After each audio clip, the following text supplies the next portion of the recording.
Good morning, everybody. So, today I want to do a short sermon about what we should do when God feels distant from us. And particularly, I want to look at Psalm 22. So, quick bit of background. Psalm 22 was written by King David, and we don't really know what was going on in his life exactly. There's not very much specifics in the psalm. We can probably guess that it's at a time when things are going quite badly for him, because he spends a lot of the psalm complaining about his circumstances. But if you know much about the life of King David, you'll know that that doesn't actually narrow it down that much. You see, David leads really an incredible life where he has times where he's really, really close to God, and he sees incredible victories and moments of kind of divine revelation and miraculous assistance. And he also has moments where things go really, really badly wrong for him, and he's quite distant from God. And admittedly, most of those moments where things go badly wrong for him are due to his own actions. But despite that, he's regarded as being a man after God's own heart. And I kind of find him quite relatable. You might do too. You know, a guy who can be really, really close to God at times, but is also capable of considerable stupidity and sin, which messes things up for him occasionally. Don't know. Hopefully you don't relate to a character like that, but maybe some of us do. So, David was writing this psalm, Psalm 22, and if you've not read it, it basically is a litany of complaint about how God is not really involved in his life and doesn't seem to care about what's happening to him. And what I think is quite interesting is it tells us quite a lot about what God's doing during those times when it doesn't feel like God's that close to us.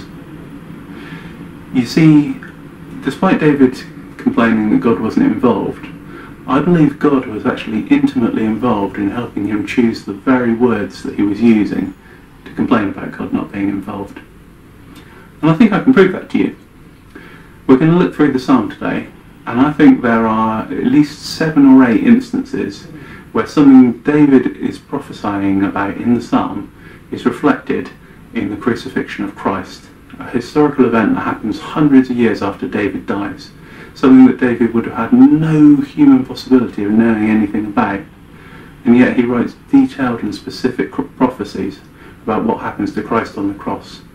And he writes them during this psalm when he's complaining about God not being involved in his life. And I think that's quite impressive, and I think that also tells us something about our lives today. So I want to start by going through some of these prophecies with you, and there's 2 reasons for that.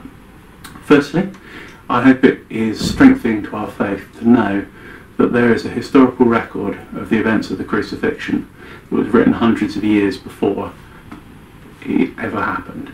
And I think that's quite incredible. That's something that's very difficult to fake.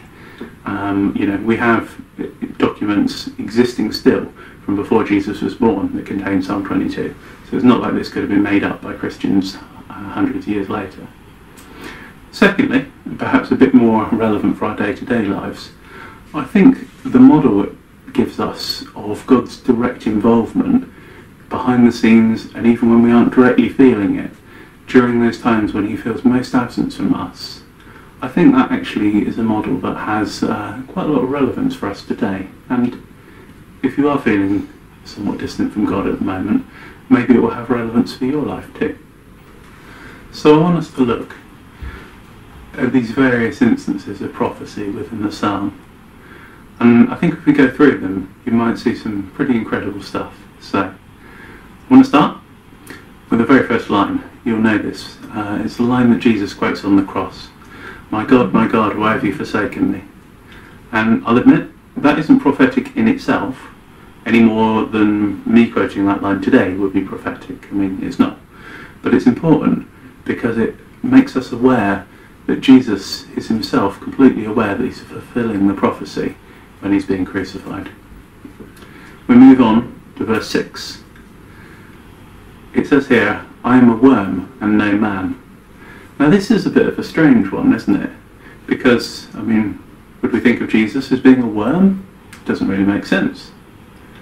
What's interesting though, is that the Hebrew word for worm used in Psalm 22 is tola, which actually has 2 meanings, which don't seem connected in English.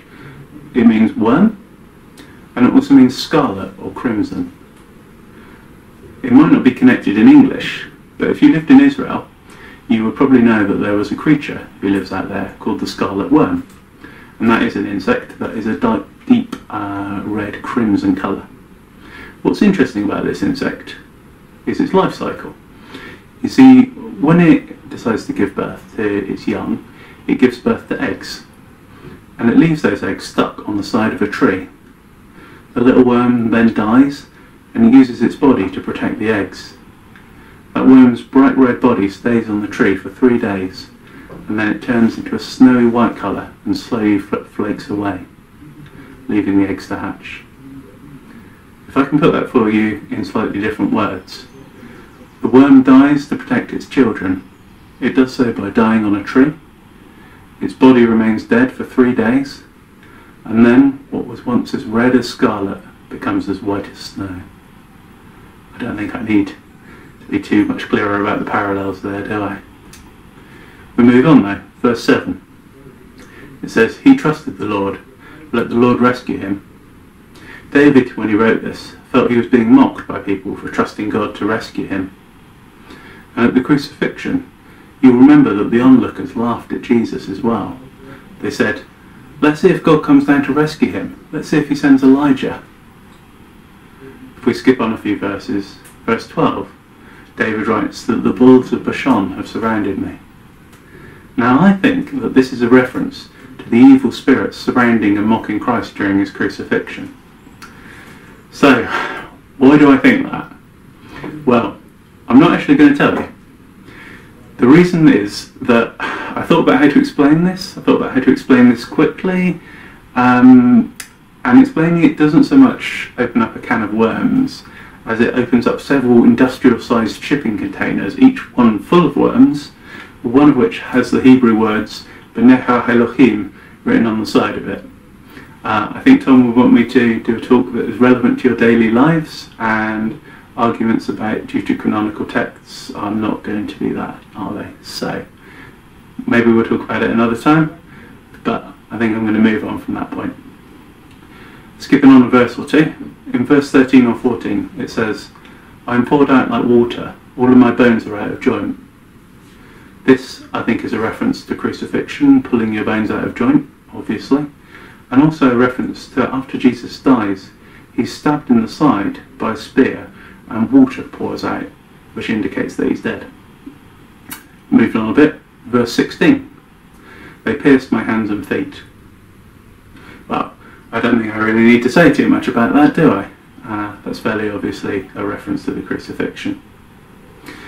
Skipping on 2 verses again to verse 18, David says that they're casting lots for my clothes, which is interesting because that's not something he would have ever have experienced as the King of Israel.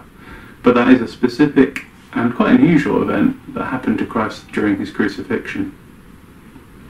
And finally, moving on a few more verses, in verse 27 it says, "All of the ends of the earth shall remember and turn to the Lord. All of the families of the nations of the earth shall worship before you." And this actually isn't a prophecy that's fulfilled at Christ's crucifixion.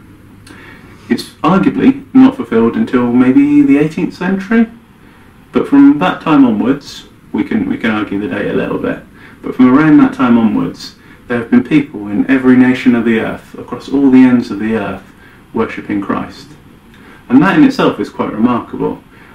Judaism is a very kind of, or Second Temple Judaism is a very kind of ethnically focused religion that is very focused on the land, the promised land that God gave them. The idea that every nation in the earth would have people gathered from there praising God is probably quite outside of King David's normal mindset.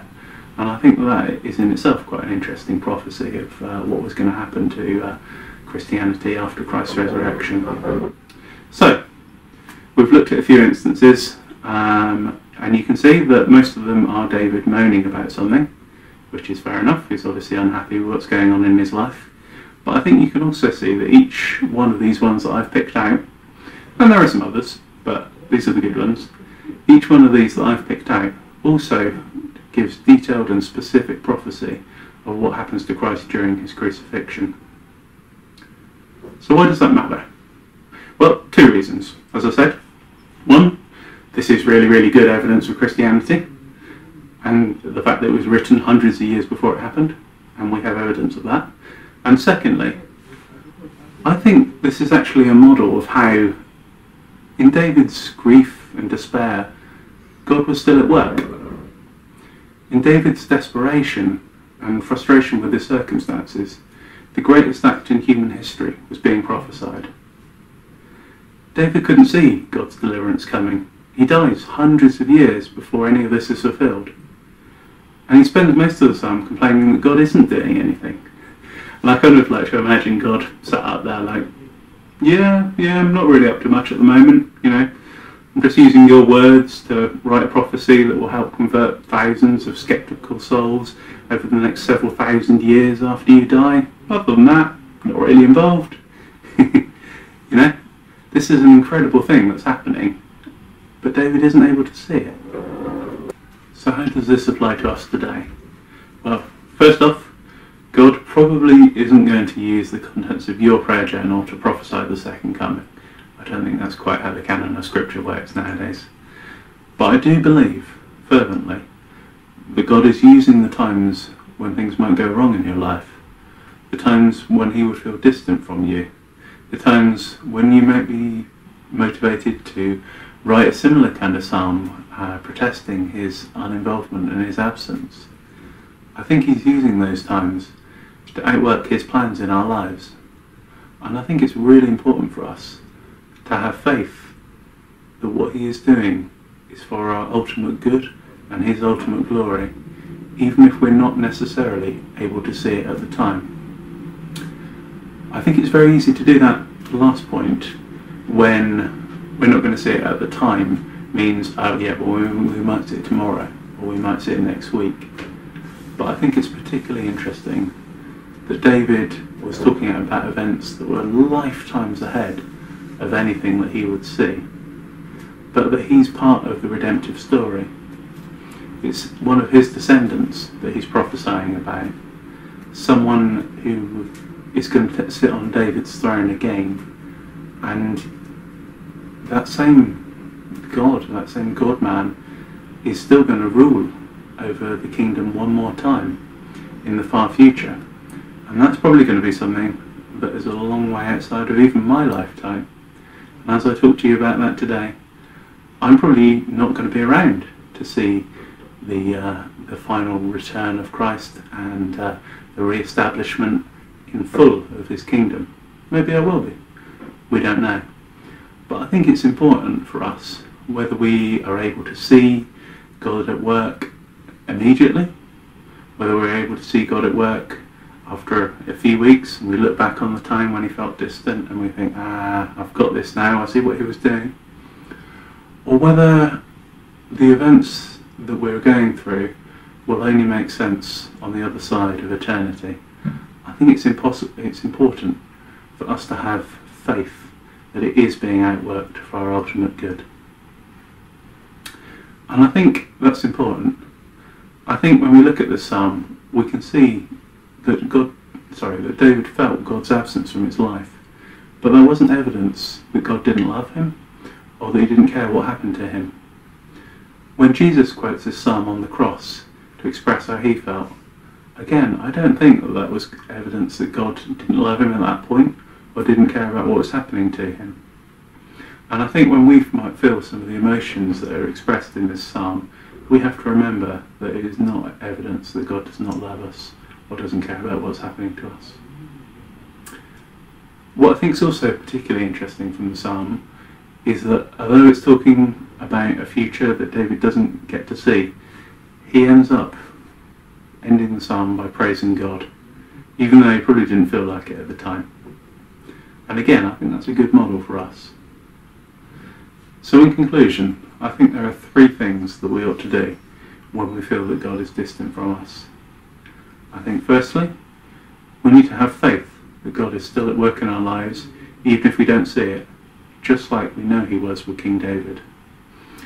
Secondly, we need to be assured that God still loves us, even when his plans for our lives are hard, looking to Christ Jesus a man who would have known God's love more than anyone who's ever existed, and yet who quoted this psalm when facing harder circumstances than any of us have ever have to or will have to face. And finally, I think we ought to keep praising God, regardless of how we might feel at the time, just like King David did, and just like Jesus did. And I think if we take those points into the times when it feels like God is distant, our faith will grow, our faith will be strengthened, and at the times when we feel like God is closer to us and with us again, we will have a renewed and revitalised appreciation for all that he will have done for us.